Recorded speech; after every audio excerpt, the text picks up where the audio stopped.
Kalau misalnya nih buat teman-teman nih, mungkin anggota keluarganya nih sudah kena stroke, ya memang ketika faktor yang bisa kita modifikasi itu sudah tidak bisa kita hindari lagi. Iya. Sebenarnya berapa lama sih dok pengobatan stroke itu berjalan? Nah, pengobatan stroke ini menarik nih. Jadi kalau kita bicara orang kena stroke kapan baiknya gitu kan? Kapan bisa sembuh apa enggak gitu ya? Tergantung, yang pertama seberapa cepat dia ditangani. Ya, itu dulu. Karena ada yang namanya golden period atau golden hour. Yaitu sekitar 4,5 jam kalau pada stroke sumbatan ya. Jadi golden hour itu adalah 4,5 jam. Artinya kalau dari saat kejadian sampai ketemu dokter dan diberikan obat kurang lebih 4,5 jam, kemungkinan sembuh sempurnanya besar. Ada nggak dok tanda-tanda yang mungkin bisa kita langsung sadari ketika pasien itu kena stroke dan itu sudah memasuki fase golden hour? Oke, jadi begitu kita berarti kalau serangan stroke apa sih tandanya gitu ya? Betul. Kalau di luar negeri atau teman-teman boleh browsing, ada namanya FAST atau FAST, cepet ya, FAST, ya kan? Itu face, wajahnya miring atau asimetris. Kemudian arm, lengannya menjadi lemah, kesemutan atau nggak bertenaga sebelah. Kemudian S, speech, bicaranya bisa jadi ngaco atau bisa jadi cadel. Kemudian T, time. Kalau udah kayak gini nggak usah A-I-U-E-O, bawa ke rumah sakit langsung, ya kan? Cepet, time. Itu bahasa Inggrisnya. Tapi kita punya kearifan lokal ya. Nah, jadi namanya segera ke RS singkatannya. Segera ke RS nih. Nah, teman-teman menarik nih. Ya. Segera, senyuman. Senyumannya miring apa enggak? Senyumannya miring atau enggak? Ya. Kemudian gerakan. Gerakannya menjadi asimetris atau lemes paruh atau powernya berkurang ya. Segera, ra-nya adalah bicara. Bicara menjadi tadi ya, cadel, pelo atau ngaco atau tadi ini orang bisa ngomong kok tiba-tiba enggak gitu ya. Nah, itu kan. Segera kebas. Kesemutan atau kebas sebelah sisi ya, muncul mendadak ya. Segera ke R, rabun.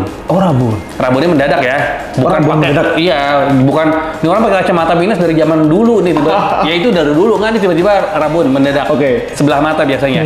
Segera ke R, rabun. S-nya sakit kepala yang muncul mendadak dan tiba-tiba. Nah, ini adalah tanda dari kita memasuki serangan stroke. Ya. Jadi kalau ada tanda begini, buru-buru ke rumah sakit. Nggak ada cerita pakai tusuk jari, tusuk kuping, tusuk apa segala macam. Itu adalah kesesatan yang hakiki yang banyak beredar di grup keluarga WhatsApp, bener nggak? Iya. Nah, itu ya. Itu nggak boleh karena akan memperpanjang masa dan akhirnya menyebabkan tensi lebih naik karena ada rasa nyeri. Kemudian nggak boleh dikasih air minum ya. Karena di Indonesia adalah sakit apapun dikasih teh manis hangat ya. Betul dok. Saya juga gitu sih dok. Jangan, kalau ada kaget ini nggak boleh. Nggak bisa, karena pada stroke itu ada kemungkinan terjadi gangguan menelan. Akhirnya ini orang stroke-nya nggak seberapa. Yang bikin meninggal pasiennya adalah radang paru-paru gara-gara nyasar. Dan gangguan menelan itu yang disebut dengan disfagia ya dok ya? Disfagia. Nah itu. Kalau ini bisa dibawa ke rumah sakit dengan cepat, kemungkinannya bisa sembuh sempurna iya dalam waktu 4,5 jam. 4,5 jam nih. Kalau bisa ditangani selama golden hour itu belum berakhir ya dok ya? Tapi jujur nggak banyak. Kenapa nggak banyak? Bukan obatnya jelek atau penanganannya jelek. Nggak banyak yang 4,5 jam udah ke rumah sakit. Biasanya dipijit dulu, diapain dulu, dikerok dulu, lelet. Terlambat. Itulah akhirnya menyebabkan angka kematian dan kecacatan stroke di Indonesia termasuk 3 besar. Bahkan ada dibilang nomor 1. Setuju dok. Memang berdasarkan data Kemenkes pun tahun 2018, stroke itu merupakan penyakit tidak menular dengan tingkat kematiannya paling tinggi. Seperti yang disesuaikan dok. Karena kenapa? Lelet. Nih, teman-teman menarik nih. Jadi buat teman-teman sekalian yang anggota keluarganya sudah menunjukkan gejala-gejala segera ke RS, jangan lupa untuk segera pindah ke RS ya dok. Sesuai slogannya.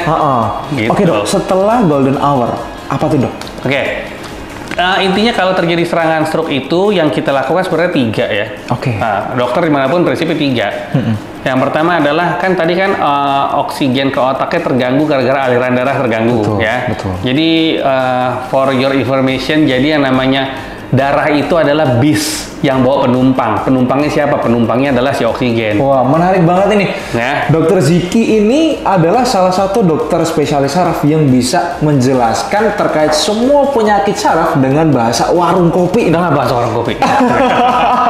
Jadi mudah darahnya itu, darah ya, darah itu bis yang bawa oksigen. Oke. Sekarang kalau kita ngomong darahnya nggak nyampe sana, berarti bisnya nggak nyampe kan? Benar. Transportasinya nggak ada. Iya. Kalau transportasi nggak ada, mau oksigen sebanyak apa nyampe nggak kira-kira? Nggak nyampe. Nggak bakal nyampe. Nggak nyampe. Jadi mekanisme pertama yang dilakukan semua dokter saraf adalah namanya reperfusi atau memperbaiki aliran kembali. Reperfusi atau memperbaiki aliran kembali. Dengan cara apa ya? Banyak, dengan cara obat-obatan, kasih oksigen, kasih misalnya injeksi pengencer darah apa segala macam, itu banyak ya. Pokoknya prinsipnya adalah reperfusi atau mengalirkan kembali oksigennya.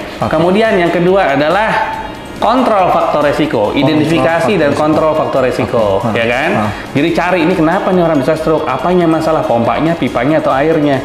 Setelah dibenerin baru, ya kan? Karena kalau nggak kita benerin, itu masih proses jalan terus. Isi ember bocor, kapan selesainya? Iya.